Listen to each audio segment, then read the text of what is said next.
បន្ទាប់ពីមានកិច្ចព្រមព្រៀងបទឈប់បាញ់នៅតំបន់ហ្គាហ្សាអតីតអ្នកទោសប៉ាឡេស្ទីនជាច្រើនអ្នកដែលទទួលបានការដោះលែងពីពន្ធនាគារអ៊ីស្រាអែលបានធ្វើដំណើរមកដល់ទីក្រុងរ៉ាម៉ាឡាក្នុងតំបន់ West Bank កាលពីថ្ងៃច័ន្ទចំណាត់ការដោះលែងនេះគឺជាផ្នែកមួយនៃកិច្ចព្រមព្រៀងដោះលែងអ្នកទោសរវាងក្រុមហាម៉ាស់និងអ៊ីស្រាអែលក្រុមគ្រួសារនិងអ្នកគាំទ្រជាច្រើនអ្នកបានចេញមកទទួលស្វាគមន៍ពួកគេអមដោយក្តីរំភើបរីករាយក្នុងនោះទីភ្នាក់ងារសារព័ត៌មានប៉ាឡេស្ទីនបានរាយការណ៍ថា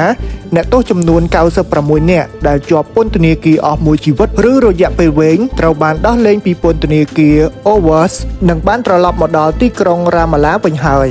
សរុបមកអាជ្ញាធរអ៊ីស្រាអែលបានដោះលែងអ្នកទោសដែលជាប់គុកពេញមួយជីវិតឬរយៈពេលវែងចំនួន250នាក់និងដោះលែងអ្នកទោសពីតំបន់ហ្គាហ្សាចំនួន1718នាក់ដែលត្រូវបានចាប់ខ្លួនបន្ទាប់ពីសង្គ្រាមបានចាប់ផ្ដើមកាលពីថ្ងៃទី7ខែតុលាឆ្នាំ2023ជាថ្នូរមកវិញក្រុមហាម៉ាស់បានបញ្ជាក់ពីការដោះលែងចំណាប់ខ្មាំងរបស់អ៊ីស្រាអែលចំនួន20នាក់ដែលជាដំណាក់កាលដំបូងនៃកិច្ចព្រមព្រៀងបទឈប់បាញ់គួររំលឹកថាបទឈប់បាញ់និងការដោះដូរអ្នកទោសនេះគឺជាការអនុវត្តផែនការសន្តិភាព20ចំណុចសម្រាប់តំបន់ហ្គាហ្សាដែលប្រកាសដោយប្រធានាធិបតីលោកដូណាល់ត្រាំនិងនាយករដ្ឋមន្ត្រីអ៊ីស្រាអែលលោកបេតជាមីននេតាន់យ៉ាហ៊ូកាលពីថ្ងៃទី29ខែកញ្ញា